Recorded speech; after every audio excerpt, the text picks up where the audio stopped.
Bismillahirrahmanirrahim. Kita ucapkan selamat datang. Ada tamu istimewa pada acara kita ini, yaitu yang terhormat Bapak Menteri Pertahanan dan Keamanan, Bapak Haji Prabowo Subianto. Saya nggak menyebut legendnya, saya sebut hajinya. Kenapa? Karena munasabahnya, tepatnya dengan acara kita adalah beliau sebagai Al-Hajj. Ahlan wa sahlan, marhaban di huduri Bapak Menhan yang berkenan hadir dalam acara kita Haul Habibana Mundir yang ke-10 alaihi rahmatullah. Saya ingin menyampaikan yang terhormat Pak Menhan, kita akan berikan kesempatan nanti beliau untuk menyampaikan sambutan. Saya ingin menyampaikan hadir pada hari ini Pak Menhan, utusan dari 13 provinsi dan 6 negara cabang Majelis Rasulullah SAW. Di antaranya yang hadir ya tadi ada Habib Muhammad Junaid yang di sebelah beliau dari Tarim, ada dari MR Singapura, ada dari Brunei, dari Malaysia, dari berbagai negara hadir. Bahkan juga ada beberapa tamu Al-Habib Hasan bin Ja'far Segaf ya, dari Nurul Mustafa. Ada juga banyak ya para tokoh, para habaib, para ulama yang hadir. Saya tidak bisa menyebutkan satu persatu. Kemudian anak-anakku sekalian, majelis kita adalah majelis yang dikenal dengan majelis rahmah, majelis kasih sayang. Majelis kita juga dikenal sebagai majelis lutuf atau majelis kelembutan.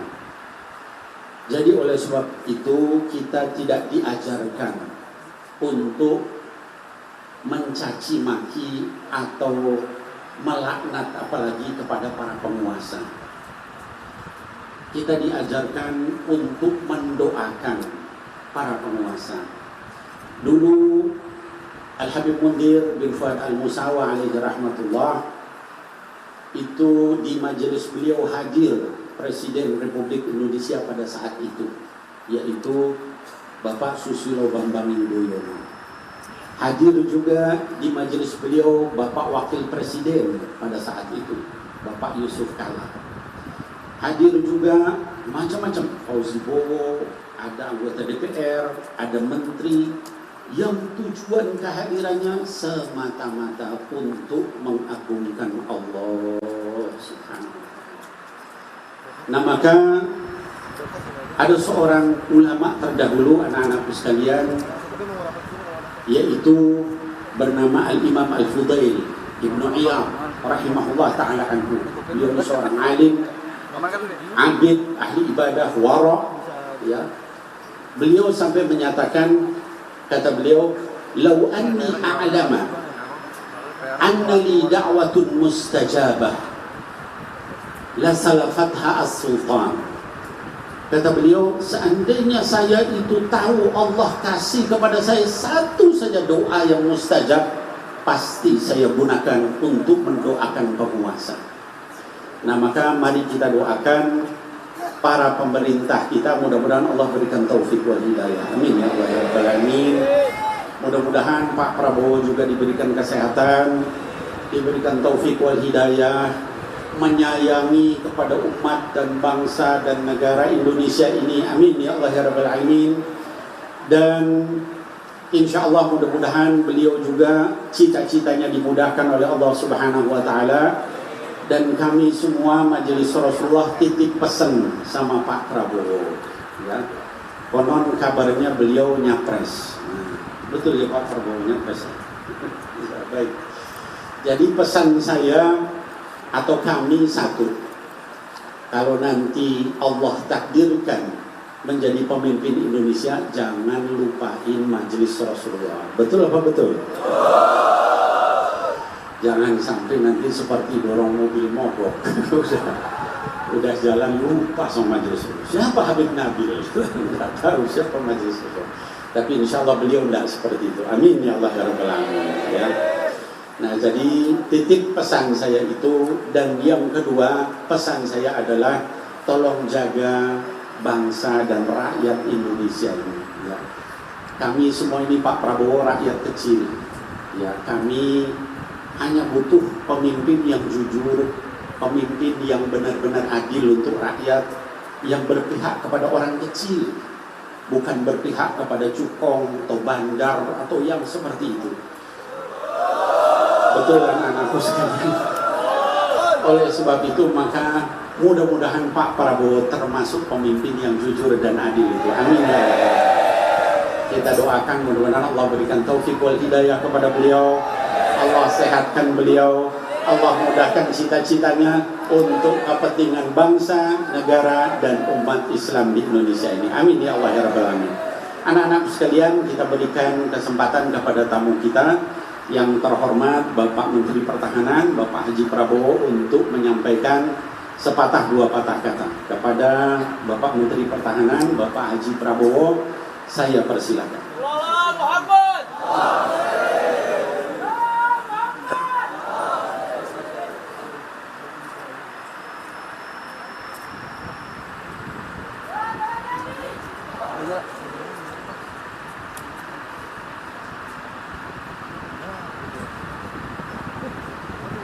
Ya, Masya Allah, Bapak tega banget sama gua. Tega Bapak sama gua. Masya Allah. Bismillahirrahmanirrahim. Assalamualaikum warahmatullahi wabarakatuh.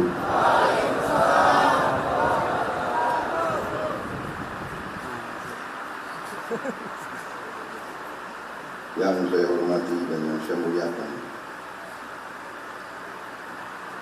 para habaib, para ulama, para kiai,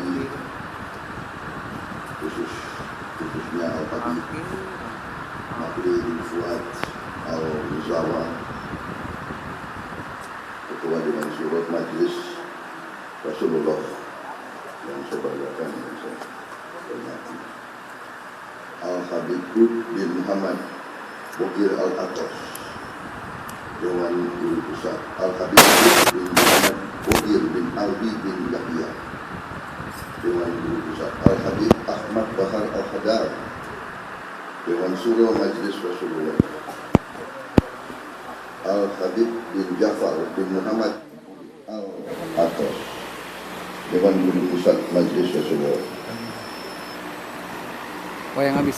segenap pengurus Majelis Rasulullah, baik di pusat maupun di daerah.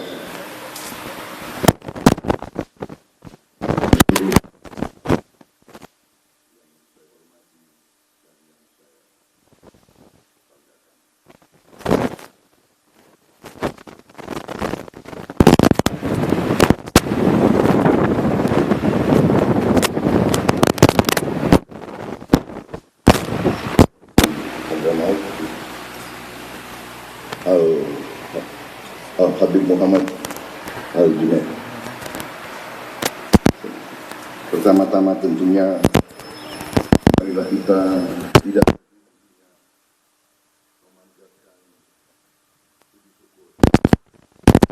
Allah Subhanahu wa taala masih diberi kesehatan, masih diberi nafas hari ini dapat berkumpul di tempat yang mulia ini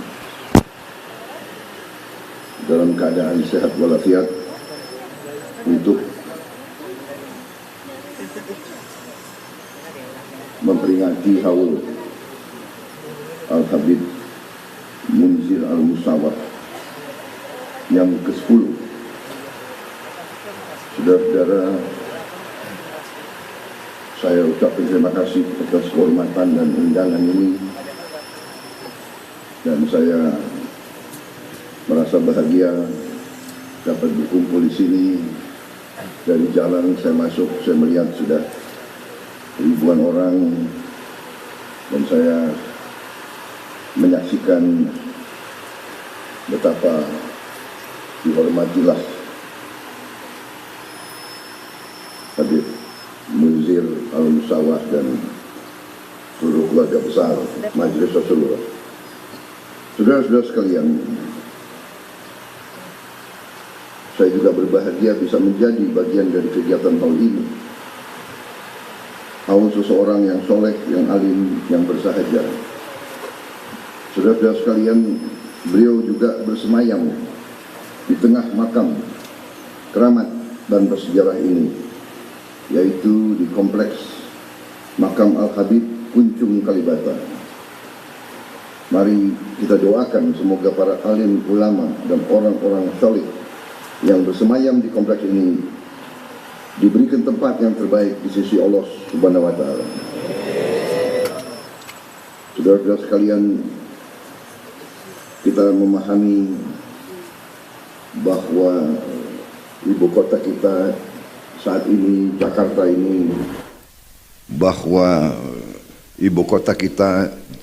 ini, Jakarta ini, kota yang sudah cukup lama sejarahnya, kota yang sangat sibuk, termasuk salah satu terbesar di dunia.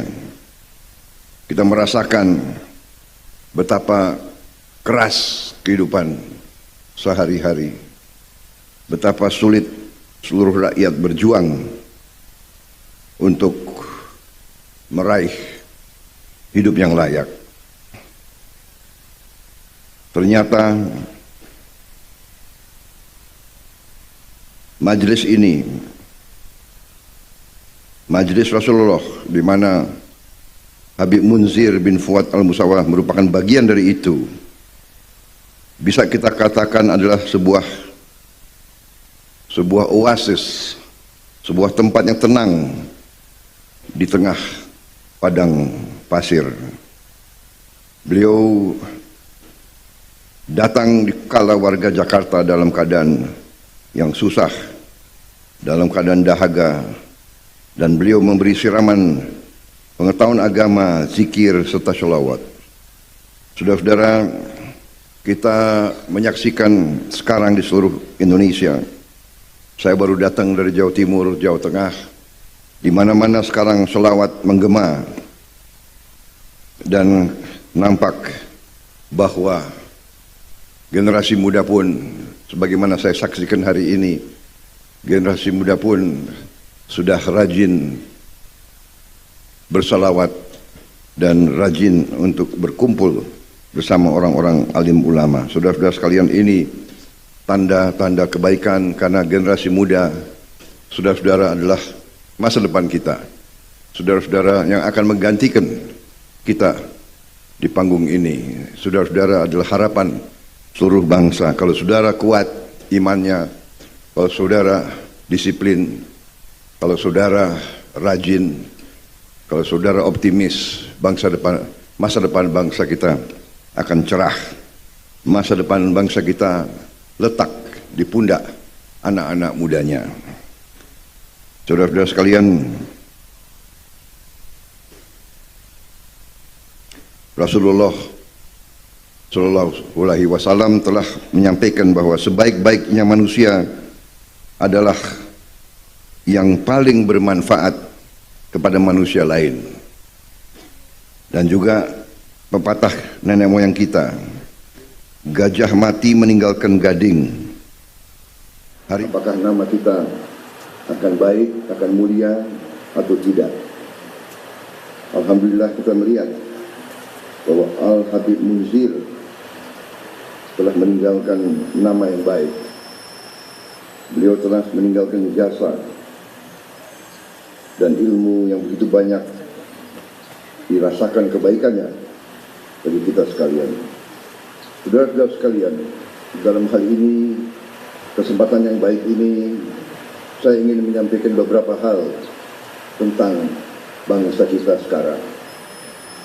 Saya ingin menyampaikan beberapa hal tentang bangsa kita sekarang. Saudara-saudara sekalian, sebagai bangsa kita telah berhasil menghadapi sebuah ancaman yang sangat dahsyat yang telah melandai seluruh dunia, yang kita merasakan bersama, wabah COVID-19. Wabah ini telah menyerang seluruh bumi. Semua negara telah kena dampaknya. Banyak negara terhenti kehidupan ekonominya terhenti. Banyak negara bahkan mundur, dan banyak negara sampai hari ini belum bangkit dan belum pulih. Negara-negara di sekitar kita, Sri Lanka, Bangladesh, Nepal, Pakistan, Myanmar, ekonominya ambruk, kolaps. Di antara mereka banyak negara yang sudah tidak mampu bayar gaji pemerintahnya. Bisa kita bayangkan enggak, kalau dokter-dokter, perawat-perawat di rumah sakit sudah tidak mampu dibayar gajinya, kalau guru-guru tidak bisa dibayar gajinya, kalau polisi dan tentara tidak bisa dibayar gajinya, kita bisa bayangkan kehidupan kita seperti apa. Dan itu terjadi di negara-negara tersebut. Di Argentina, lebih jauh dari kita, inflasi hari kemarin sudah mencapai 109%. 109%. Artinya kalau hari ini kita beli barang katakanlah harganya 100 rupiah atau 1000 rupiah, besok sudah jadi 2000 rupiah. Inflasinya 100%. Argentina. Turki sudah 80%. Banyak negara seperti itu. Di Jerman, negara yang salah satu terkaya di dunia, di Jerman, harga BBM telah naik 10 kali lipat. Harga energi 10 kali lipat. Kita bayangkan. Karena itu kita sebagai bangsa patut bersyukur bahwa kita berhasil mengatasi pandemi relatif cukup cepat,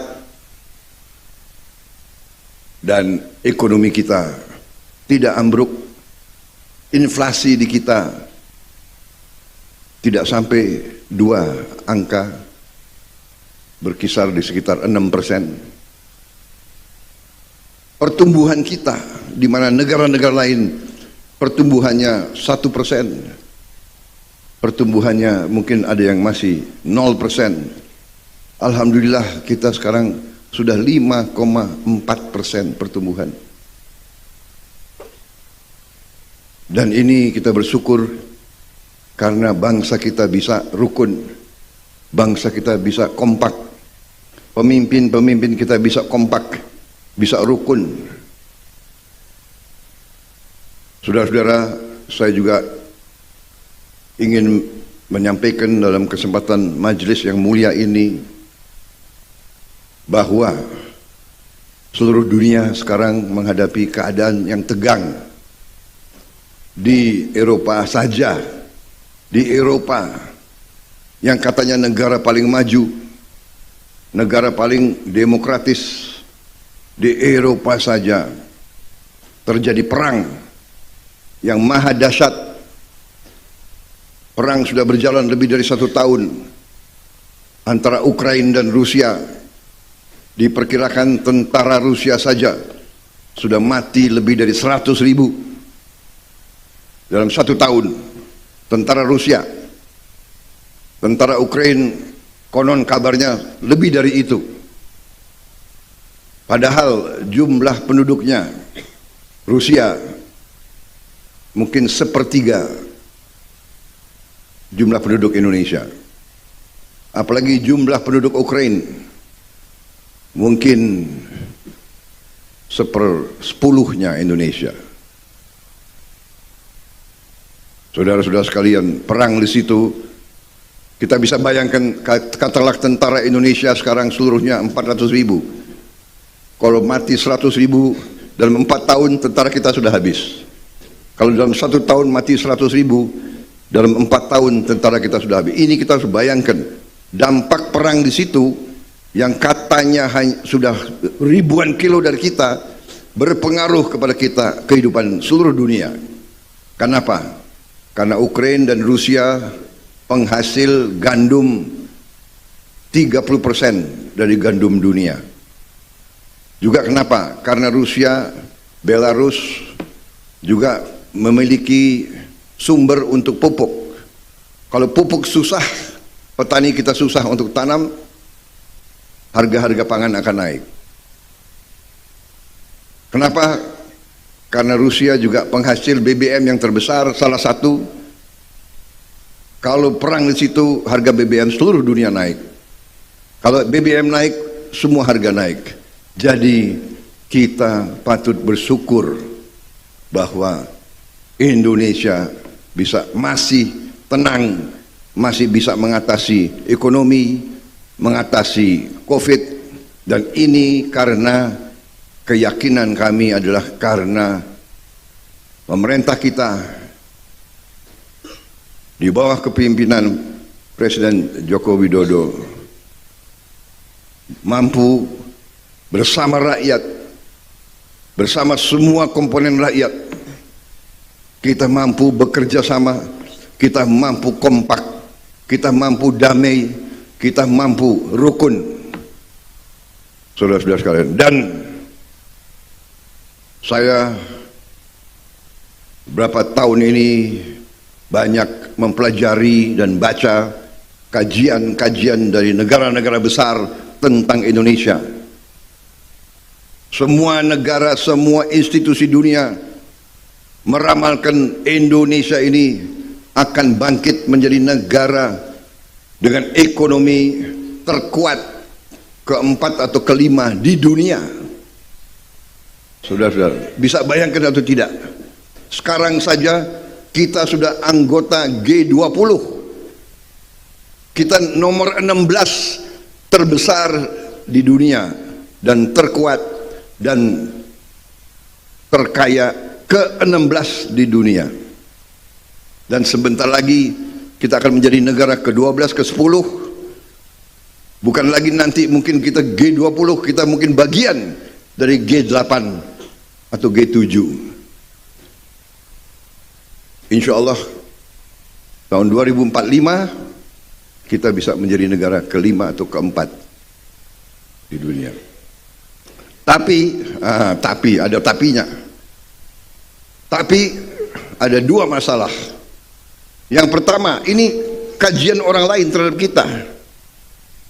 Masalahnya adalah yang paling utama, bisa atau tidak pemimpin-pemimpin Indonesia rukun? Bisa atau tidak pemimpin-pemimpin Indonesia kerjasama? Itu mereka mengatakan. Kita punya semua.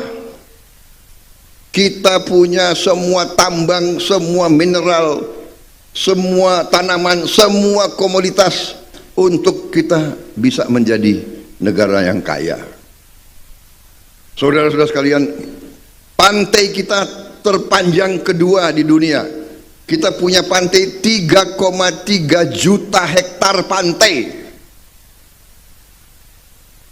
Bayangkan kalau kita bikin kolam-kolam ikan, kolam udang, kolam lobster, kolam kepiting sepanjang pantai-pantai itu, berapa penghasilan bangsa kita? Laut kita kekayaannya, nilainya adalah 30 miliar dolar. Dengan kurs sekarang itu 450 triliun. Dan baru kita hasilkan sepersekian dari itu. Kita butuh 40.000 kapal ikan. Kita belum mampu. Dan banyak orang-orang asing kapalnya masuk ke laut kita, mengambil kekayaan kita. Saudara-saudara, jadi ini saya sampaikan di tengah haul ini, bahwa masa depan kita cerah, masa depan kalian cerah. Tadi yang dipesan oleh Habib Nabil itu kuncinya. Beliau ingatkan bahwa kita harus rukun, harus damai, tidak boleh saling melaknat, kira-kira begitu Pak. Dan saya terima tadi pesan-pesan yang beliau titip kepada saya. Ya, saya tidak mau menyinggung, sebetulnya ini acara haul, tapi beliau yang menyinggung, ya. Saya tidak mau nyinggung, nanti dibilang belum apa-apa sudah kampanye, ya. Tidak, saya tidak mau menyinggung. Tapi kalau saya ditanya, apa Pak Prabowo nyapres atau tidak, insya Allah kalau yang Maha Kuasa mengizinkan, insya Allah saya akan nyapres. Tapi saya terima harapan itu. Benar, kita semua mendambakan. Saya dari kecil, waktu tentara, saya pun mendambakan pemimpin yang jujur, pemimpin yang bersih, pemimpin yang membela anak buah, pemimpin yang membela orang kecil. Itu saya dari dulu saya dambakan. Saya tidak pernah lupa pemimpin-pemimpin saya, komandan-komandan saya yang seperti itu. Itulah kita, keinginan saudara-saudara sekalian yang saya tangkap tadi pesan-pesannya Habib. Insya Allah saya tidak tahu apa yang di depan, tapi seandainya nanti saya diberi tugas apapun, itulah yang ingin saya wujudkan. Saya ingin sisa hidup saya ingin wakafkan kepada bangsa, negara dan rakyat kita. Dan bila saya dipanggil oleh Yang Maha Kuasa, saya ingin menghadap dengan senyum, karena saya telah berbuat yang bisa saya buat. Saya kira itu saja yang saya ingin sampaikan. Terima kasih undangan ini, ya, dan terima kasih untuk semua acara di mana saya diajak bagian daripada haul ini. Intinya tadi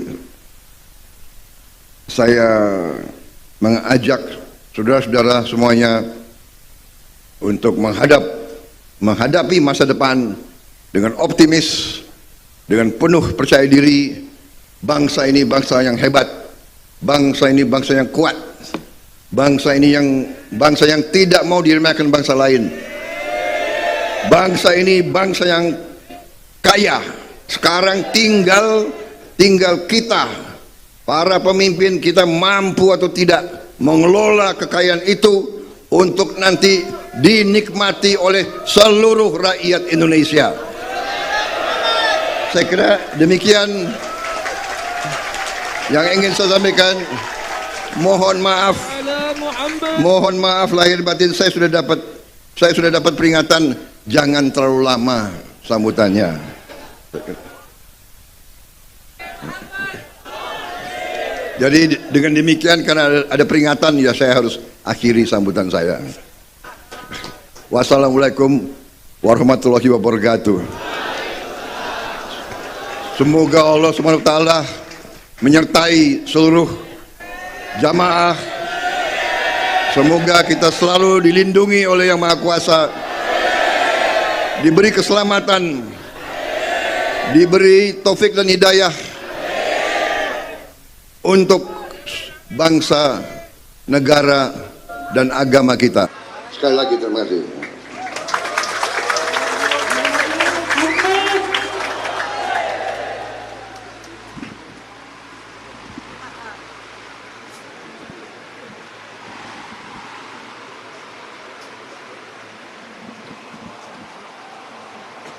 Kita ucapkan terima kasih banyak kepada yang terhormat Bapak Menteri Pertahanan yang berkenan ya untuk singgah nengok ya kepada acara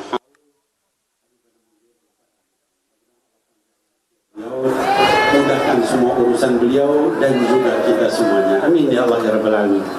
Sekali lagi terima kasih Pak Menhan, dan beliau berkenan untuk langsung pamit karena setelah ini akan ke pergi lagi ke luar Jawa. Mudah-mudahan Allah mudahkan insyaallah. Amin. Anak-anakku sekalian, kita lanjut kepada acara berikutnya, yaitu tausiah. Kita akan dengarkan pada kali ini 2 tausiah. Cuman saya mengingatkan kepada para penceramah, kita diamanahi jam setengah 12. Saya mengingatkan kepada para penceramah, kita diamanahi jam setengah 12 maksimal sudah selesai. Nah, sekarang ini sudah jam saya jam 11 lewat 5 menit. Nah, oleh sebab itu yang tausiah mohon nanti 5 menit, 10 menit, ya paling lama 10 menit lah. Supaya kita terkejar untuk persiapan sholat zuhur. Ya antum semua nanti harus wudhu, segala macam, ya beres-beres. Dan untuk tausiah pertama ini karena ada tamu istimewa kita. Dari majelis tetangga kita, majelis besar, yaitu Majelis Nurul Mustafa, dan beliau ini yaitu Habibana Ja'far Hasan bin Jangga. Beliau adalah sahabat baik Habibana Munzir bin Fuad Al-Musawwar. Tapi harapannya tadi bisa bawa damai aja ya Pak. Pertama kali mengisi di majelis beliau. Jadi suatu kemuliaan kalau kita dengarkan tausiah dari Habib Hasan bin Ja'far As-Segaf kepada Habibana Hasan bin Ja'far As-Segaf alaihi. Hati-hati.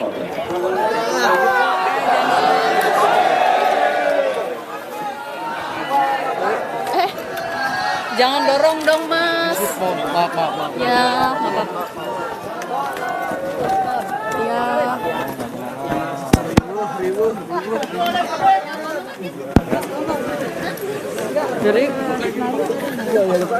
Bismillahirrahmanirrahim. Assalamualaikum warahmatullahi wabarakatuh.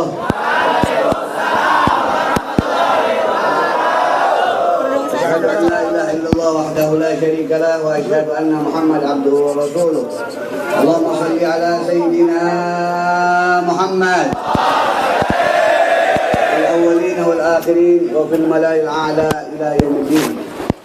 Sebelumnya marilah kita angkat tangan, kita baca bareng-bareng 3 kali. Siap? Rabbi fa'anfa'na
Nabil bin Fuad Al-Musawwar selaku pembina majelis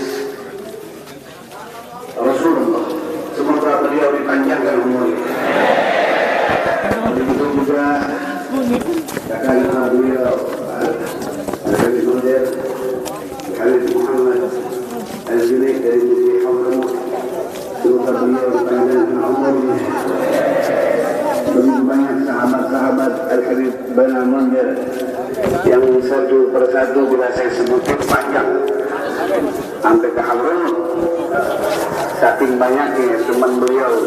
Mudah-mudahan sahabat, teman dan keluarga besar Majelis Rasulullah dipanjangkan umurnya, sehatkan badannya. Saya mau bicara apa di sini? Bingung saya bicara di sini. Bang Firman, Bang Firman. Bang Firman. Kalau saya bicara, Bang Firman. Ya. semua Dikit Pak. Pak. Izin Pak. Bagaimana Pak? Tanggapannya Pak dukungan dari MR Pak. Pemimpin yang jujur ya Pak ya Pak. Bagaimana Pak? Pak terkait dengan Pak Jokowi kemarin gimana Pak?